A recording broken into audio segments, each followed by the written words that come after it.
Perhaps for some people, it's that lightning bolt aha moment that tells them, damn it, I'm going to do something to prevent this from happening to other people. Or I can't be the only one struggling with this. How can I help others with what I've learned? Me, I took the long way getting there.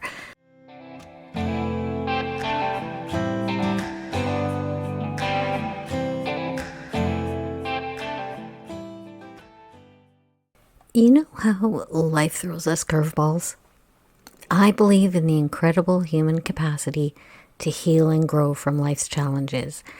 We all face adversity in life, whether it's dealing with loss, overcoming personal challenge, or navigating mental wellness. Nobody gets through this journey of life without a few storms. Welcome to Transformative Journeys.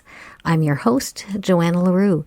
And through various challenges on my journey, including the devastating loss of my son in a workplace tragedy in 2006, I have navigated a messy path towards healing and rebuilding. It's been a journey of self-discovery that has taught me invaluable lessons about coping, healing, and transforming my experiences into tools for personal growth. Each week, I'll share my thoughts and insights and dig into strategies that can empower you to rediscover yourself, learn about transforming pain into power, building confidence to navigate life's challenges, and cultivating a life of meaning and joy. Join me on this journey of exploration and transformation. And don't forget to hit that subscribe button on your favorite platform and tap the bell icon to be notified when new episodes drop.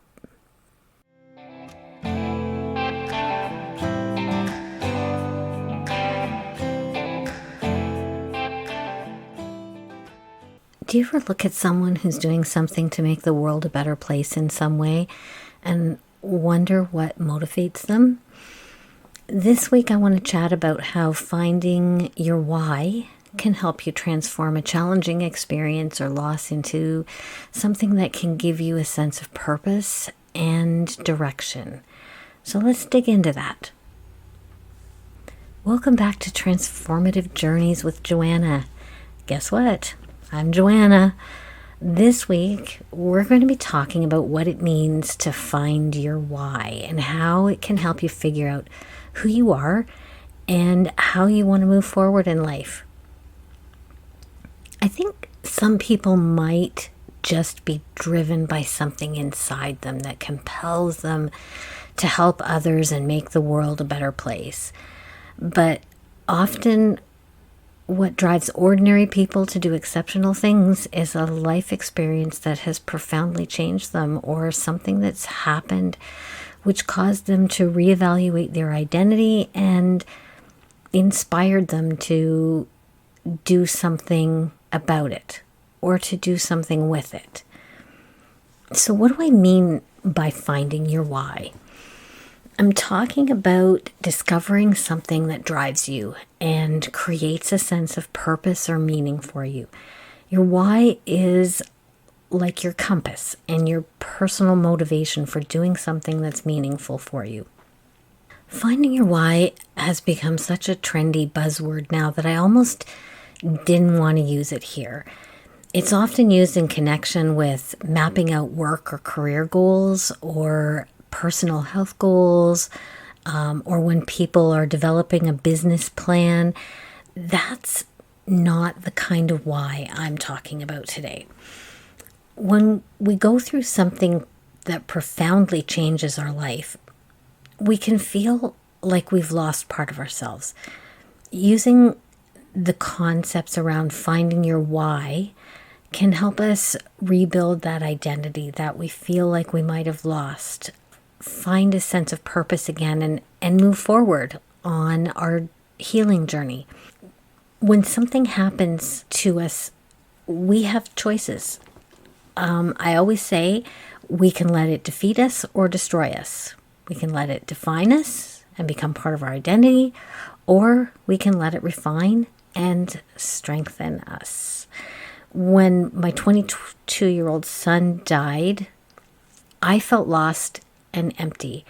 I felt like I was broken, and there was a gaping hole inside of me where my future as his mom used to be.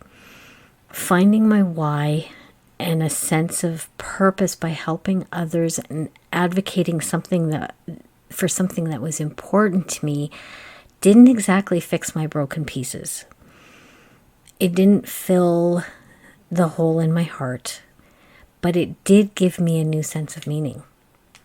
It allowed me to transform some of my pain and some of my anger into something productive and fulfilling.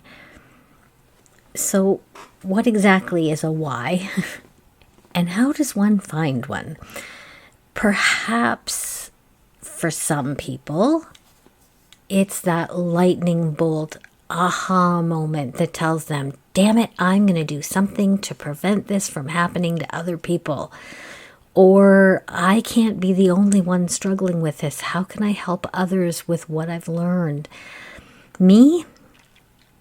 I took the long way getting there. By the way, the long way is often the route I end up taking anywhere. It started for me with searching for support around my loss. And I really feel that the first and best thing that you yourself can do is to find others who have walked in similar shoes. It can be incredibly lonely to struggle through something especially challenging by yourself. And having support and understanding from other people who truly get it, whatever it is, not only helps you to not feel so alone, but it can also help you learn helpful coping strategies shared by other people in that group or community. A few of the things I really liked about becoming involved in a supportive community were that as you move through your journey, it allows you to see how far you've come by contrasting where you are now with people who might be new on their journey in that community. As you begin to heal, you're inevitably going to be able to help others by sharing things that you've learned. And helping others has incredible healing powers for us. And having a support network can help reduce stress. Like just having other people who get it is super comforting. And that can be a useful tool in and of itself for reducing and preventing the physical health issues that are a result of chronic ongoing stress and anxiety. If the idea of advocacy appeals to you, search out more formal groups or communities that incorporate advocacy as part of their work. You might not find the right one right away, or you might not find one that's the right fit for you right away, but don't give up. Sometimes the right community or support group will have part of your why already incorporated into what they do, and you can use it as a foundation for developing your own why, a why that's meaningful to you. Eventually, I found an organization that provides support, education, and opportunities for being involved in advocacy, but I didn't find them right away. I was part of a couple of local support communities before I found the one that I've been involved with for the past almost 18 years now. I transitioned from receiving support from my community to providing support to others in that community. And because I was looking for a why, I jumped all over the advocacy piece. Depending on your situation, though, finding your why might also mean doing a different kind of searching, some introspection, some self-reflection.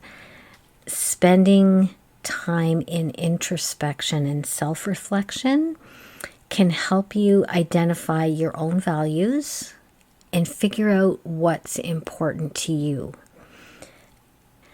This probably isn't a 1 hour brainstorm activity. It sure wouldn't be for me, but something that might take days or weeks or even months to really figure out. And a helpful exercise can be to grab a notebook and start journaling or jotting down your thoughts. And this isn't, if you're not a journaler, don't panic, because this isn't like traditional journaling where we often just, write out the events of the day, our problems or our struggles. This is an exercise where you actually spend some time thinking about specific things. Things like, what life experiences do you have, whether it's through your current situation or past experiences that might help others. How have those things shaped you, and how have they influenced who you are today? How could you use what you've learned from those experiences to help others? And don't be shy about this. We sometimes underestimate the value of what we actually have to offer others. And remember, this is a journal. It's private. It's your thoughts. So, don't be shy about giving yourself a pat on the back for positive things about yourself. Don't play down your strengths and your positive qualities. These are the kinds of things that are going to shape your why. And your why helps you figure out where you want to go from here. And it can give you a reason to get out of bed in the morning on those really, really shitty days. And it can also help you build resilience to get through future challenging times. Doing something that really matters to you can help you heal. Finding a why that matters to you and sharing it can also encourage and inspire others and create a ripple effect of positive change. And that includes for you too. So today we talked about finding your why, how it can help you move forward in positive ways, and some of the ways you can start to figure out what your why might be. I'm going to give you a bit of homework this week. I really encourage you to grab a piece of paper or a notebook and spend some time thinking about the questions in the exercise I talked about to help you develop your why. Keep those thoughts to yourself if you want, or by all means help others by sharing your reflections with us here in the comments. Thank you so much for joining me for this episode. I hope you enjoyed it. If you did and you think it might be helpful for someone you know, please share it or leave a review. I would love to hear your thoughts. If you're interested in learning more about how you can transform your own journey, stay tuned for upcoming episodes or visit my website at transformativejourneys.ca. You'll be able to subscribe to receive notifications when a new podcast drops, and I will send you my resiliency toolkit absolutely free. I'd also love to hear your stories about finding your why. You can find me on Instagram at transformativejourneys.johanna. Also, don't forget to hit that subscribe button on your favorite platform and tap the bell icon to be notified when new episodes drop. In the next episode, we're going to be exploring the concept of post-traumatic growth and how people can find new meaning and enhanced personal growth after significant life challenges. Until then, this is Johanna reminding you, it doesn't matter if you fall. What matters is how well you bounce. This is Transformative Journeys. See you next time.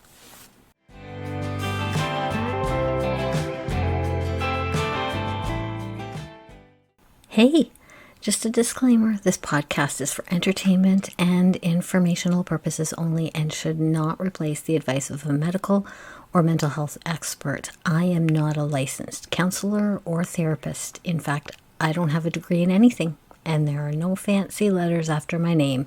I'm a full-time student at the School of Hard Knocks University of Life, where I figure I'll graduate when I take my last breath.